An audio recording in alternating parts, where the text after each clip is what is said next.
About 31 years ago, a 27-year-old kid, as I would call him, got the opportunity to go to the States and set up a business. Theoretically, having studied business, I'd created the business plan for how this thing was going to be a roaring and fantastic success. 12 months in, what do you think the story was? I found it a little bit tougher, so I figured out that I needed to change that strategy pretty quickly. So my first plan went something like this. It's amazing. It's going to be fantastic. My second plan went something like that. It's kind of going to be amazing, but it's going to cost you more money first, but then it'll be amazing. Long story short, I ended up, after 10 years of going through this process with this, running this business, of having 54 in the States working for me and about 170 in the Dominican Republic. So it was one wild ride. What do you think I learned in that process? That perhaps there might have been an easier way. I mean, that is the journey of a CEO. The challenge of a CEO, a bit like me sitting there in New Jersey with a board in the UK, was I was commercially lonely.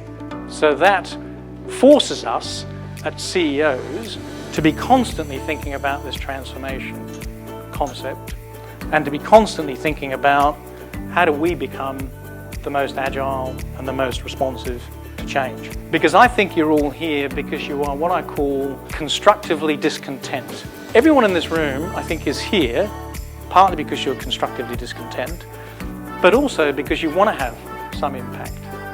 Most people in this room are not here just to make a profit. Most of you in this room are here because you are seeking to have an impact.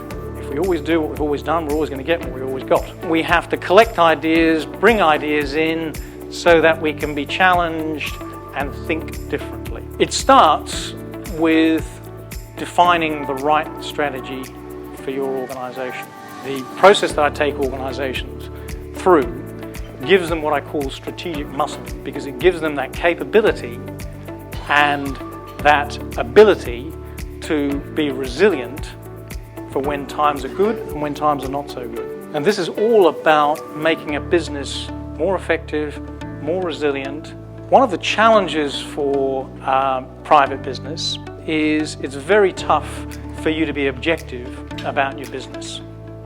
You cannot look necessarily yourself at your business and be objective about the capability, objective about what you can achieve, objective about what the right strategy is. Really, really difficult for you to do that. But maybe, just maybe, we have to put a framework around ourselves that kind of says, okay, well, let's just validate that. It really is leadership. And it's for the leadership, CEO, the leadership team, to drive and articulate the reasons for change. If we do not change, this will happen. If we do change, this will happen. And you have to paint that picture of success, of why transformation is important for your organization. If you think about impact, right? High and low. An impact, I mean, you can define that as success, you can define that as global domination, you could define that as being the best known in my industry for X. It's how you will lead your industry. Of course, nirvana is over here, isn't it?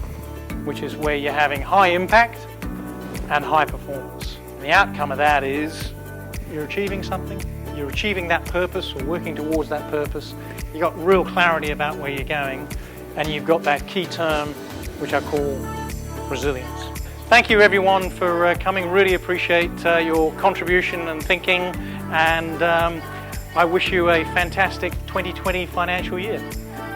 Have a good afternoon and a great weekend.